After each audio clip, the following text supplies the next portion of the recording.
Najpierw wam się pochwalę, jaką zajebistą czapajkę dzisiaj dorwałem w dolarze. Nieważne, słuchajcie, robię sobie pauzę właśnie krótką. I dużo ludzi pyta, o co chodzi, jak mówię o przelewaniu powietrza gdzieś jak wjeżdżam pod górę, więc pomyślałem, że wykorzystam tą króciutką pauzę na to, żeby wam to jakoś tam w miarę wytłumaczyć. Czekajcie, wypoziomuję się, chociaż i tak od razu wam mówię, żebyście, czekajcie, odpalę go.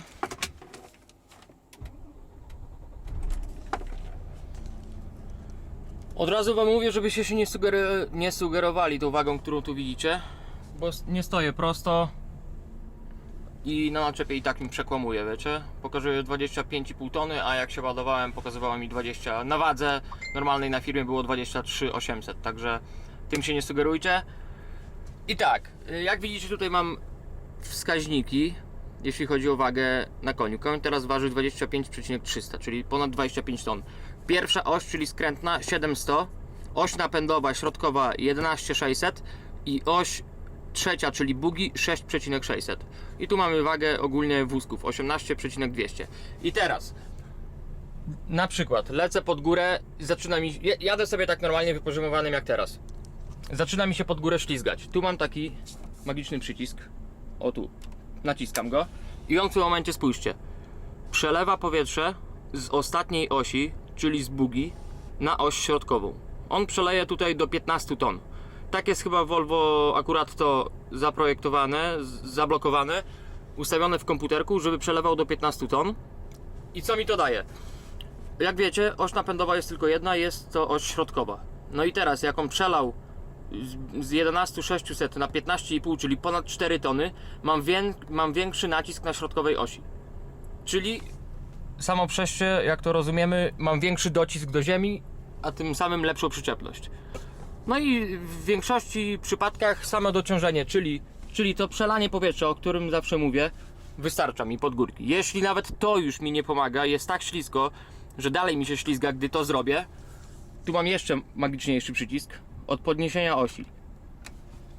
Te auta są tak zrobione, że on podnosi oś mi przy każdej możliwej wadze. Widzicie?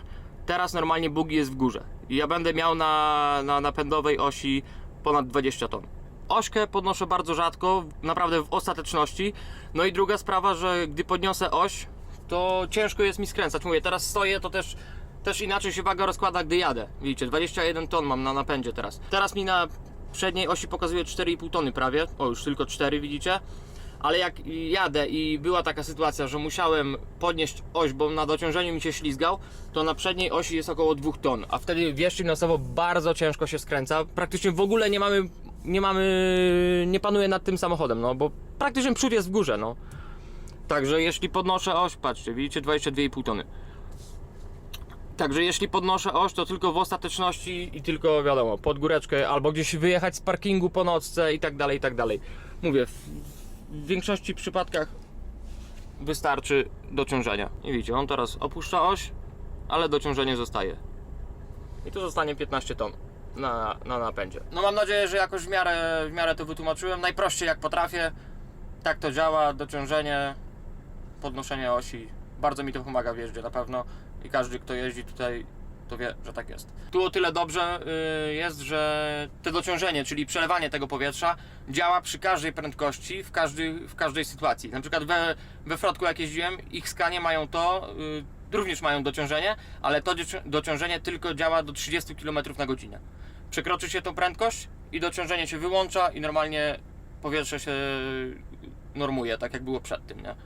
Także to jest na pewno bardzo duży plus, że przy każdej prędkości mogę sobie dociążyć, przelać to powietrze i nawet idąc pod górę 70 na godzinę wiem, że mam to dociążenie i czuję się o wiele pewniej. To taka ciekawostka, na pewno jest to wielkim plusem tu w Volvie. Bardzo pomocne, bardzo przydatne, bez dwóch zdań. Dobra, robię kawkę, jeszcze mam 20 minut pauzy.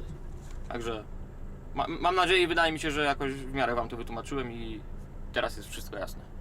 A co tu się wydarzyło? Nie, to chyba jakaś osobóweczka, bo to za mały Wiking na dużego. Tak jest. No. Nie pykło coś dla gościa. No ale osobóweczka. Znaczy na całe szczęście. Złe słowo, nie chciałem tego powiedzieć.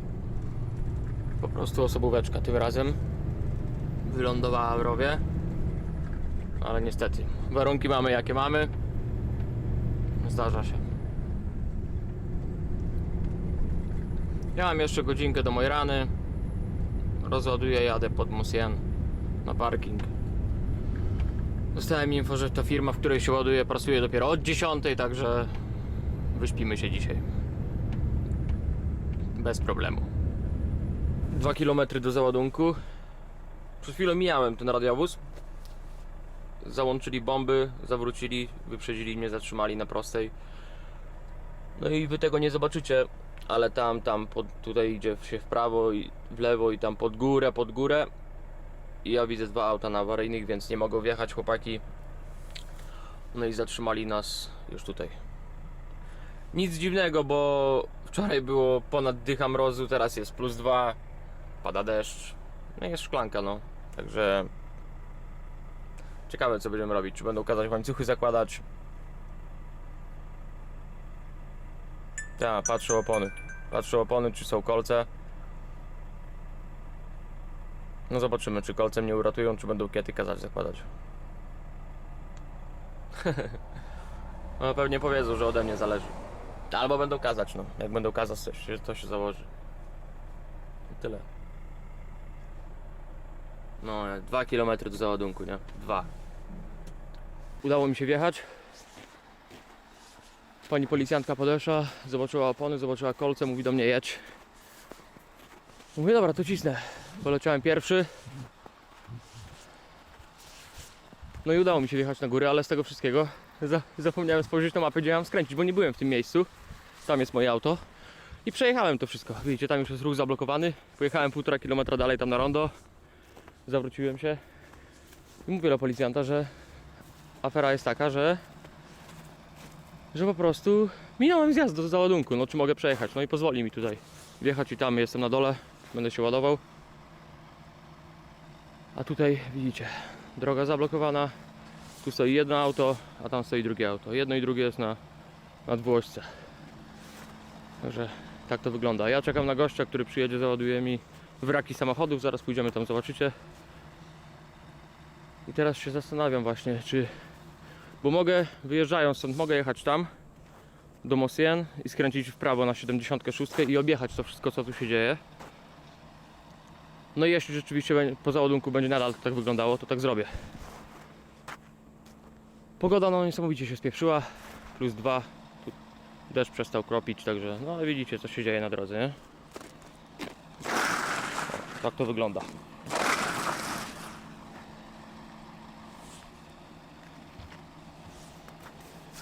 Teraz będzie go ciągnął. O, wsiadł kierowca z Wikinga do DAF-a. Pewnie ciężko było mu wytłumaczyć dla kierowcy z Litwy, jak ma to robić i co ma robić.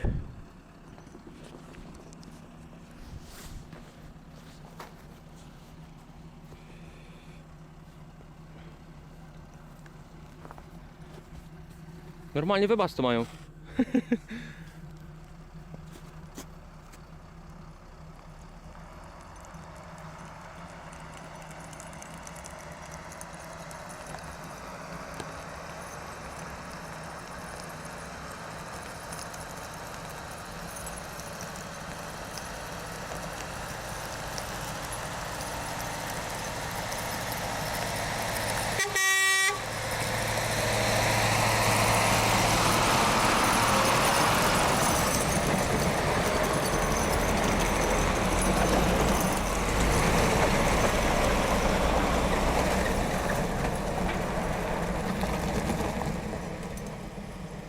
Jednego pociągnął. Szybka akcja. Także luzik.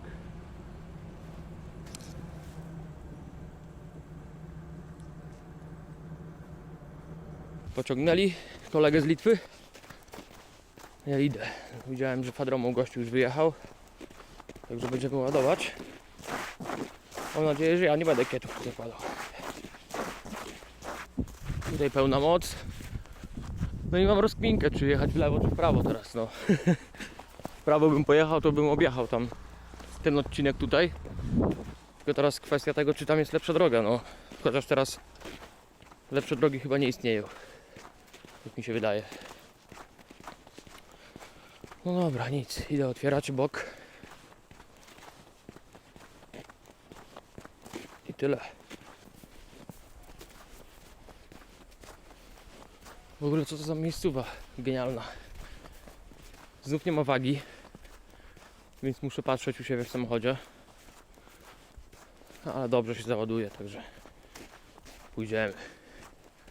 No niesamowicie ta pogoda się pieprzy. No wczoraj widzieliście minus 20 było ponad, no. Tyle, że na Szwecji. Tutaj była minus dycha, minus 12.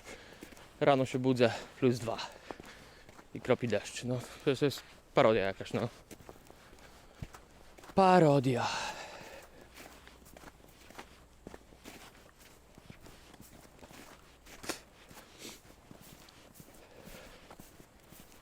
Tutaj walnąłem zawroteczkę. Ma miejsce na styk tutaj, żeby zawrotkę zrobić. Na raz. I pewnie to będę ładował. Na pewno będę to. Damian tu był kiedyś, mówił właśnie, że wraki, więc to jest to. O, Audi widzę jakieś. 80 chyba. Dobra, otwieram bok. Ładujemy. To co mówiłem. Wraki samochodów. A ma szóstka. To jednak nie była 80, tylko a szóstka.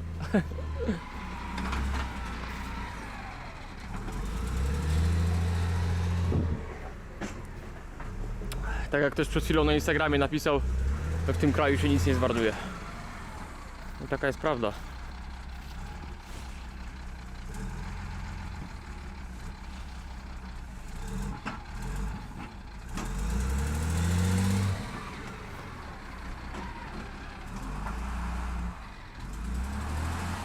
Ale już wyślizgał sobie gościu. Aha. Zastanawiałem, co to będzie robione, a to takie rzeczy. Sprzątanko. Kurde, miałem nadzieję, że może rozwalić tę piramidę, żebyście zobaczyli, jak to fajnie spada.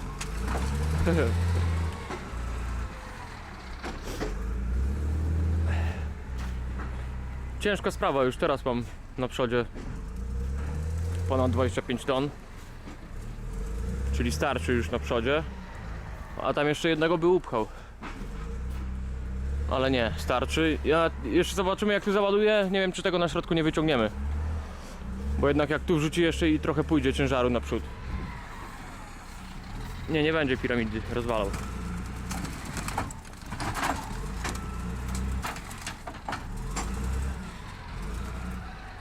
I widzicie, tak to recykling, no. Oni to pewnie pomielą później. I z powrotem do Norwegii zawieziemy. Tak to działa ten biznes.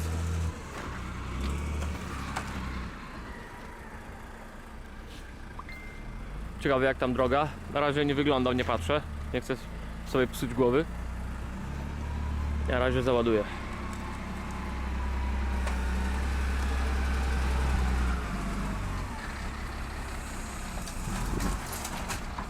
No dobrze mu idzie, gościu widać, że robi to długi czas. Pak, pak, pak, pięknie układa.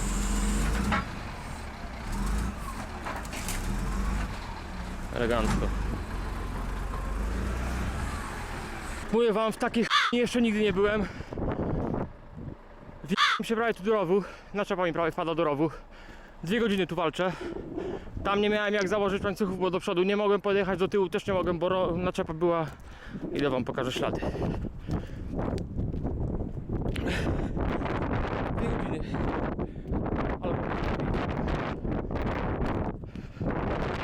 Połamało mnie tu całego. Oczywiście tego gryzu, który widzicie, nie było tutaj wcześniej, nie? Żebyście mieli świadomość tego. A naczepa stała tu, widzicie? Tu są ślady. Także do tyłu nie mogłem jechać.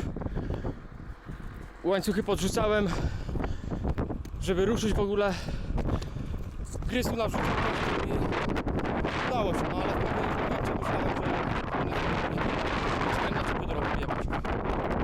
Ale udało się, cofnąłem. Znaczy ruszyłem tam do przodu. Wyprostowałem się. Zjechałem na dół, oni tym żwirem wysypali. Założyłem 2 kiety, 4 porwałem przy okazji, próbując stamtąd ruszyć w ogóle. Założyłem. No i co, i wyjeżdżam stąd, no. Tyle. Zatankowałem się, wziąłem kawę i wyjeżdżam z Mojrany. Świata nie widać. No ale muszę jechać. Nie ma lekko, czy muszę, nie muszę. Po prostu jadę i tyle, no. To jest dużo gadać. 0 jest i pada śnieg. Może troszkę przestanie. Będzie lepiej.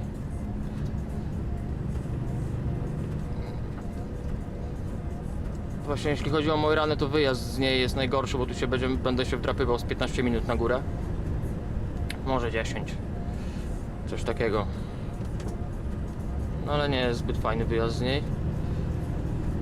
Może pełna moc, panie i panowie.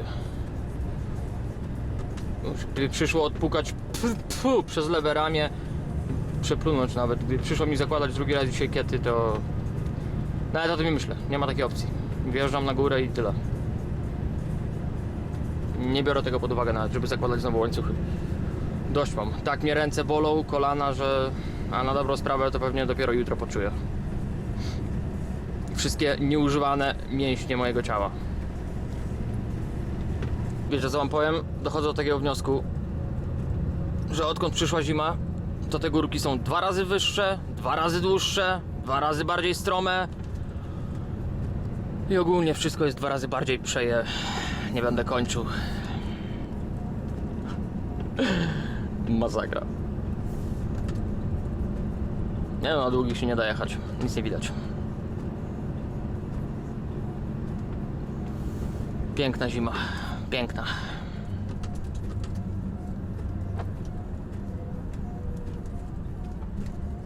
No i zaczynamy ostatni tydzień w pracy przed przerwą świąteczną. O, lecimy w stronę Mojrany. Rozładunek mam jeszcze niżej od Mosjen, także jest co robić. Jak widzicie, śnieg sypie, w nocy zaczęło i tak jest do tej pory. Nie wiem tylko dlaczego tu żaden pług nie przejechał. Jak dalej tak pójdzie, to zaraz będę odśnieżał zderzakiem. No ale tak, mam zamiar dziś dojechać do Korgen. To jest taki parking tam przed Mosjen, między Mojraną a Mosjen. Po prawej stronie, za tunelem takim 8,5 km. Tam bym chciał dojechać. No ale jak wyjdzie, zobaczymy, jak droga i tak dalej, i tak dalej. Na razie chcę dojechać na Tarnaby, odprawić się i będziemy dalej walczyć. Jutro mam rozładunek w tej miejscowości Somna. No tam byłem tam raz w lato. Teraz jedziemy w zimę. Zobaczymy, jak ta pogoda wygląda. No i co? I tam rozładuję się. Muszę się cofnąć do Mosjen. Znaczy cofnąć, no, do góry po prostu jechać w stronę Mojrany. W Mosjen się załaduję na śmietniku flisem i znowu mam przerzut do Bodo. Także przelecimy sobie Saltwiele jutro. Jeśli oczywiście nic się nie popieprzy. Jeszcze zanim dostałem robotę, myślałem, że będę ładował te wraki samochodów, czyli tam, gdzie utknąłem ostatnio i walczyłem 3 godziny. No ale nie. Ładuję się 2 km wcześniej na śmietniku, tak jak mówiłem, i przerzucik do Bodo.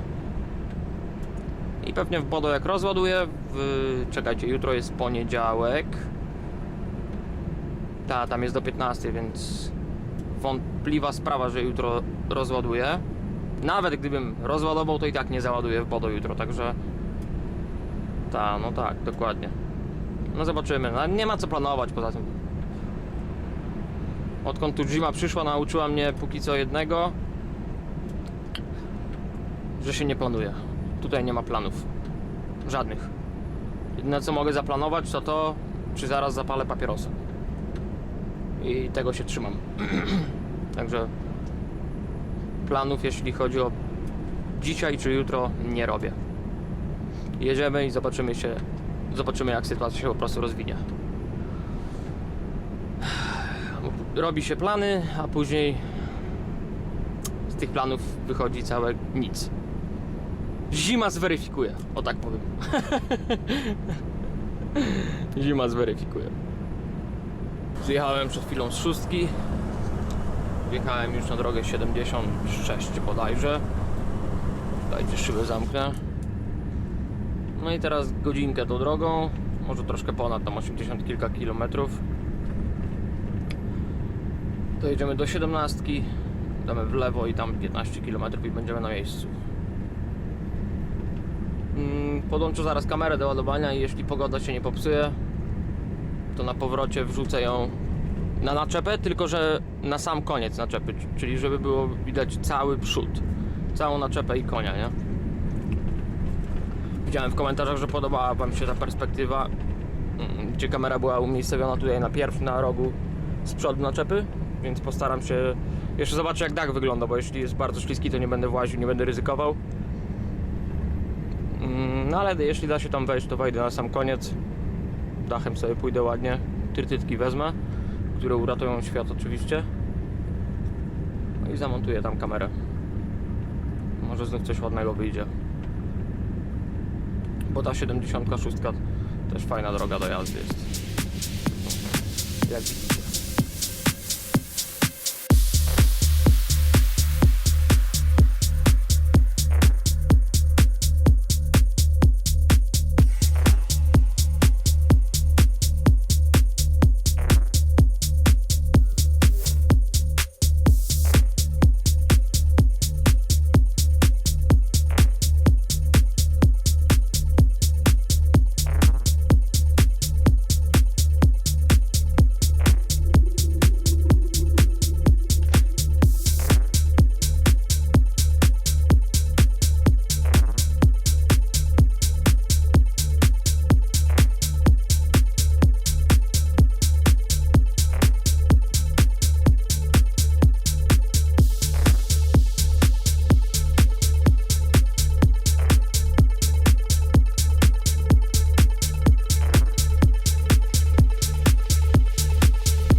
serdecznie z Bodo.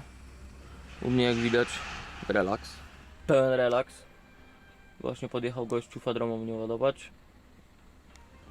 Zarzucimy i uciekamy na Szwecję, lecimy do Boden. No i co, i pewnie jeszcze jeden króciutki trip, jakąś mój rankę się zrobi, albo jeszcze raz Bodo i uciekamy do domu. Już trochę uspokoiło, ale rano byłem w samym centrum Bodo na rozładunku. To była taka śnieżyca, że się w pale nie mieści. Teraz już troszkę lepiej jest. Kontrolplac otwarty. Ostatnio jechałem, też był otwarty, no ale tylko była waga. No ale dzisiaj pan sprawdził wagę. No i doszedł do wniosku, że będzie też tachograf sprawdzał. Zabrał papiery i poszedł. I czekamy. Czy ja tam nic na sumieniu nie mam, także wydaje mi się i mam nadzieję, że to czysta formalność.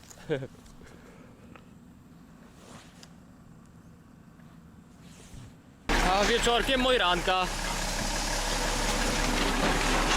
Ten wariat, co tam siedzi na górze.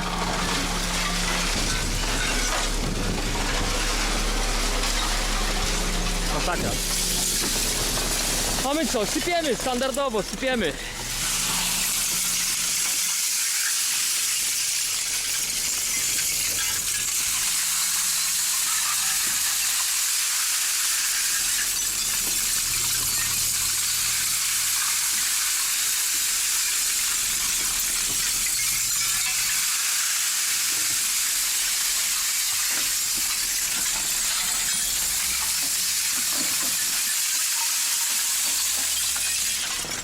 No i powiem wam szczerze, że miałem nadzieję, że zakończymy ten rok na spokojnie. Znaczy, nadal mam nadzieję, że na spokojnie zakończymy ten rok.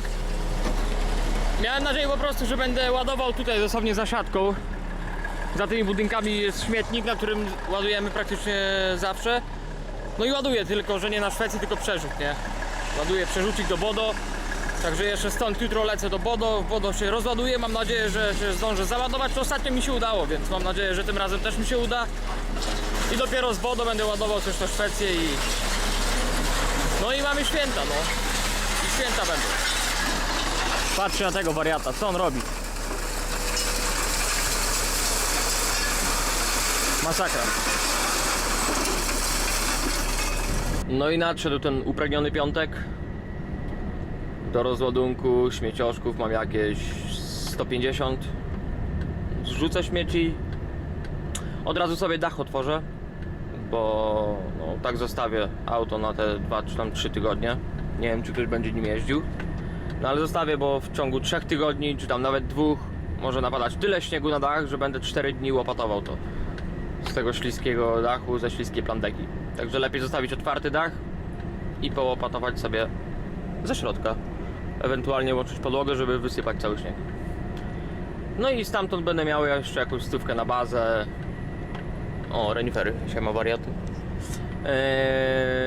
I co? No i na spokojnie posprzątam samochód, umyję sobie go, mam nadzieję, chociaż pewnie nie, bo jest teraz -10, nie wiem jak jest u nas. Ale co? Na spokojnie, dużo czasu jest, jutro samolot o 7 rano. Także na spokojnie.